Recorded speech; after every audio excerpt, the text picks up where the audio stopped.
It's now week 4 of the fantasy football season, and now is the right time that you should be starting to look at players to buy and sell. People have already been doing this for weeks though, and honestly, the amount of bad trades that I've seen is absolutely mind-blowing.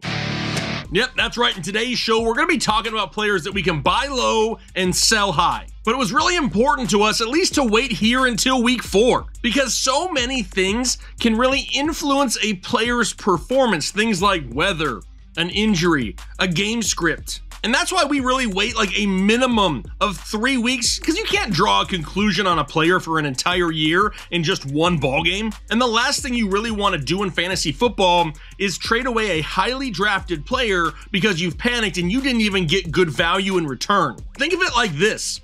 Would you go to a store, pay top dollar for something, barely use it for like 3 weeks, and then return it for a fraction of what you paid for it? Let me answer that for you. No, you wouldn't. At least you shouldn't. That's a horrible idea. Even now, after 3 weeks, the season is still super new and so much can happen here in the next few weeks. I can absolutely guarantee you that no one out there saw this coming. After the first 3 weeks of the season, Kirk Cousins, RAHEEM Mostert, Keenan Allen, and rookie tight end Sam Laporta are all top 2 at their position. Right now, what we're going to do is we're going to take advantage of those owners who are panicking way too early. Now, in the coming weeks, we're going to use a little bit more strategy when we're making some of these trades. Really start looking ahead to the fantasy playoffs. But for right now, let's take advantage of all the people who are panicking. And let's go ahead and start it off first with a few of the players that you can really buy low right now. And let's go ahead and kick it off at quarterback. Trevor Lawrence of the Jacksonville Jaguars, and a lot of people, myself included, expected a huge season from Trevor Lawrence, and it started a little bit slow. But we shouldn't panic just yet, even though a lot of people are. He's had 3 games thus far against the Indianapolis Colts, Kansas City Chiefs, and Houston Texans. In week 1, 241 and 2 touchdowns against Indianapolis. Can't really complain about that. In week 2, it was a down game. 216 yards, no touchdowns against Kansas City. And then just this last week against Houston, 279, 1 touchdown, 1 interception. So yeah, the numbers aren't huge. But as of right now, he has the 5th most pass attempts in the NFL. So we know the volume's going to be there in that offense. But he hasn't had any luck whatsoever. 3 deep balls that have been dropped by wide receivers.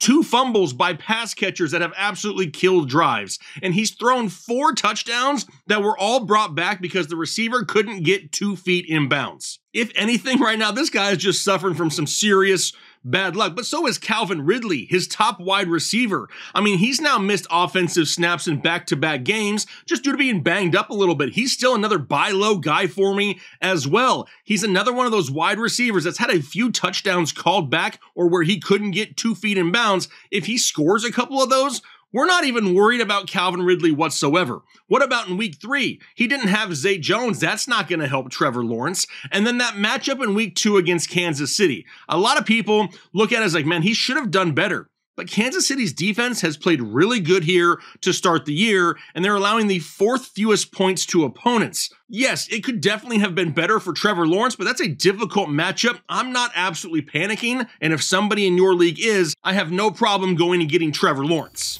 Now we'll go down to the running back position. What about Jahmyr Gibbs of the Detroit Lions? Now, in his first 3 games, he's faced off against Kansas City, Seattle, and Atlanta. But what's really weird about Jahmyr Gibbs is his usage. In weeks 1 and weeks 3, the guy only had 2 targets in the passing game. In week 2, he had 9. Now, we already know he excels in the pass-catching department. Why are they not utilizing him there consistently is a big head scratcher. Now, it is good to see that he has played more snaps now in 3 straight games. However, he's only up to right around 60% of the offensive snaps. Now, obviously, it has helped here as of late that David Montgomery hasn't been healthy. That's going to lead to more touches for Jahmyr Gibbs. But as of right now, we don't know exactly when David Montgomery is going to come back. Regardless, though, Jahmyr Gibbs has been a top 25 running back in each of the last 2 weeks.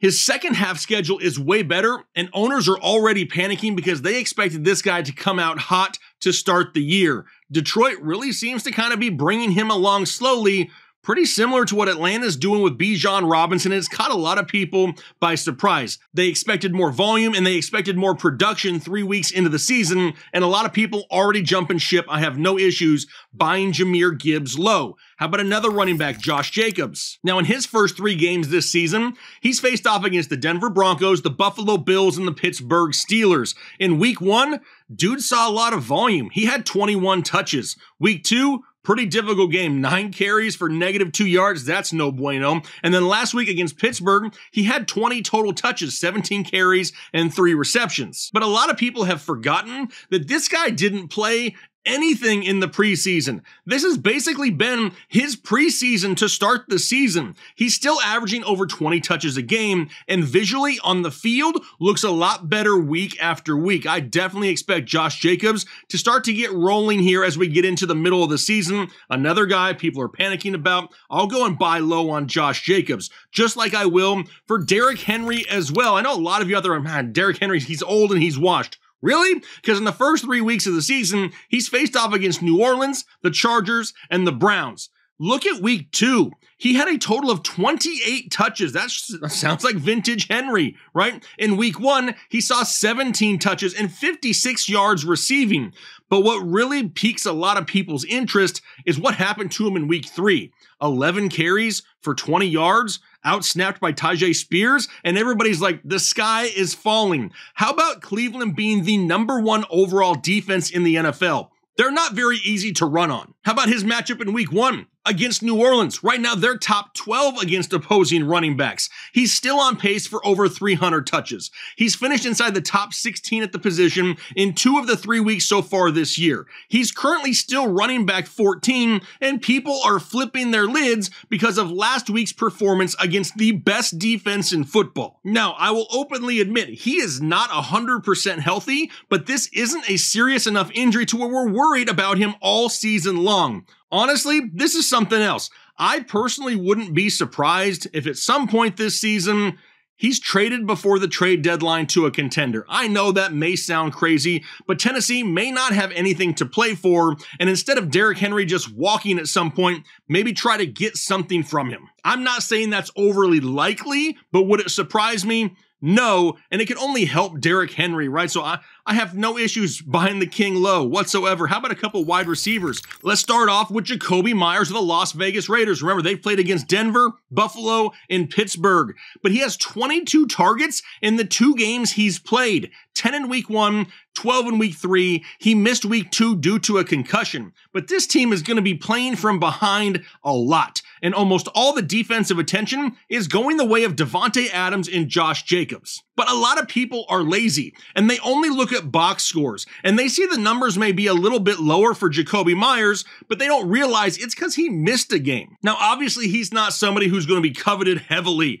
but if you're in the middle of a trade negotiation and you can just have the owner throw in Jakobi Meyers, you could be getting an absolute bench stash steal in a trade. Love Jakobi Meyers rest of season. But what about Jerry Jeudy as well? In his first 3 games, they faced Las Vegas, Washington, and that debacle that was Miami in week 3. Didn't play in week 1 to Jerry Jeudy. In week 2, came out 5 targets, 3 catches, 25 yards. Nothing spectacular, but we knew they were going to bring him along slowly. Last week, 7 targets, 5 catches for 81 yards. But I think we can all agree that this Denver defense is playing horrific football. They basically got the equivalent of like a backhand slap and a mushroom stamp at the same time this past week from the Miami Dolphins. I think going forward, we can kind of assume that this team could be trailing quite a bit. A lot of people forget already that Jerry Jeudy was coming off of a preseason injury. All of this coming along slow, these lower numbers, this was basically planned. He hasn't even played more than 47 snaps in a game yet this year. That is going to increase. And on a team that's going to have to throw the ball a lot, Jerry Jeudy, a guy that could soak up a ton of targets second half of the year, another one of those guys that I don't mind throwing into some trades. And then my last buy low guy has to be a tight end. It's Darren Waller of the New York Giants. He's faced off against the Dallas Cowboys in a torrential downpour of rain, the Arizona Cardinals and the San Francisco 49ers. Now, we know he wasn't 100% healthy just to start the year, was dealing with a hamstring injury. But then we put on top of that he's faced two of the best defenses in football in the Dallas Cowboys and San Francisco 49ers. There are much better matchups coming here in the coming weeks. The Giants' defense is struggling to keep opponents from scoring, which means what? Yes, they're going to have to continue to throw the ball in New York a lot. He is still leading this team in targets. He's averaging over 11 yards per reception. Saquon Barkley is hurt, and right now, the rest of the wide receivers on that roster are a revolving door of hurtness. Sure, the first couple weeks haven't been great for Darren Waller, but take into account that he faced off against the Cowboys and the 49ers before you just write the guy off as having a bad year already. But all right, let's go ahead and transition now into the sell high guys. Now, these are the guys that I'm looking to trade. Guys that I drafted super late, that have popped off early, that really my roster isn't overly relied upon. Those are the guys that I'm trying to capitalize off of. Guys that are basically maybe a luxury on your team. We can't be trading away pieces we actually need. But if you had these guys as bench stashes, as waiver wire claims, you don't really need them, but you can capitalize off their value and get something that you do need. That's what these guys are. And the first one we need to talk about has to be RAHEEM MOSTERT, the #1 overall player in fantasy football right now, largely in part to what he just did in week 3.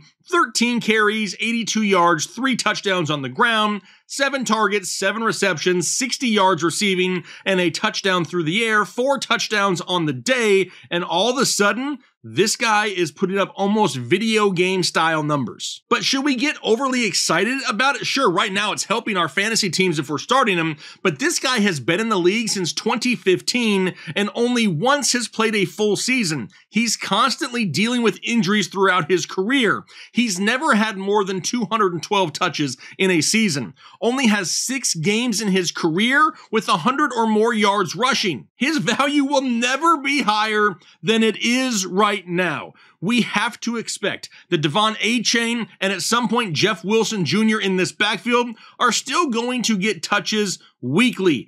Also, don't forget in week 3, the game in which he exploded, there was no Jalen Waddle in that matchup either. That's only going to help RAHEEM MOSTERT. Now, don't get me wrong. I love RAHEEM MOSTERT. And if you need a running back on your roster, I have no issues in keeping him. But if you drafted him super crazy late, he's on the bottom of your bench. If you picked him up off the waiver wire early in the season and he's just stashed there and you really have a need somewhere else on your roster, this is the best possible time that you can sell the guy because, like I said, his value has never been higher. How about another running back? Brian Robinson Jr. of the Washington Commanders. He's had 3 games this season where he faced off against Arizona, Denver, and Buffalo. Now, he had a solid game in week 1 against Arizona, 19 carries, 59 yards.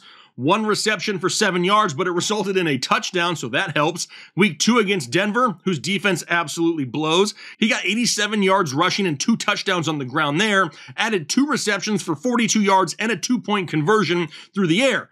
Then last week, he goes up against Buffalo, 10 carries for 70 yards and no pass-catching work. Now, if you watched us this offseason, you know that I loved myself some Brian Robinson late in drafts because of the volume he was going to get.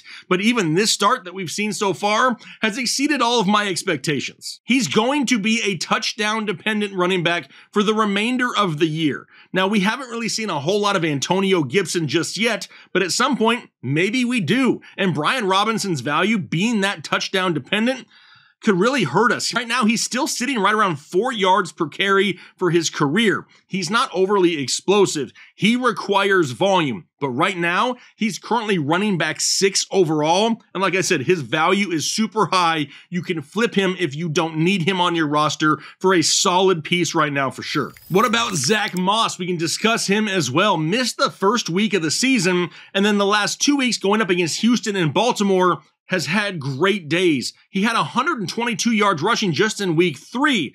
But do we really expect this guy to continue this volume? He had 32 touches last week. Can you even ask yourself this question? Do you expect Zach Moss to get 20 touches a game for the rest of the season? I mean, more than likely, Jonathan Taylor is set to return here pretty soon.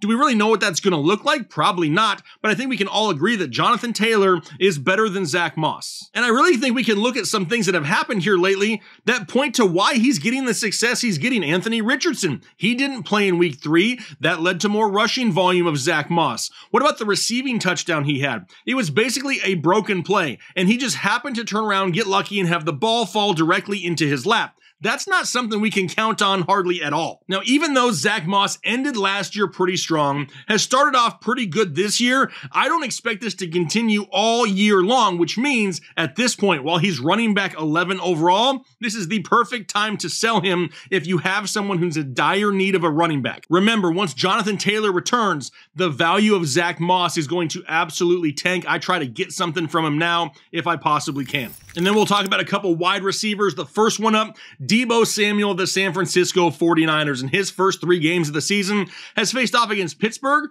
the Rams, and the New York Giants. But this is another guy that just seems to deal with injuries each and every week. He was actually banged up the end of the week 3 game against the New York Giants. And that's definitely something to pay attention to. Plus, last week, in arguably his best game of the season, where he had 12 targets, 6 receptions, 129 yards receiving, and a touchdown, is a game in which Brandon Ayuk didn't even play in. We've pretty much seen that rushing upside.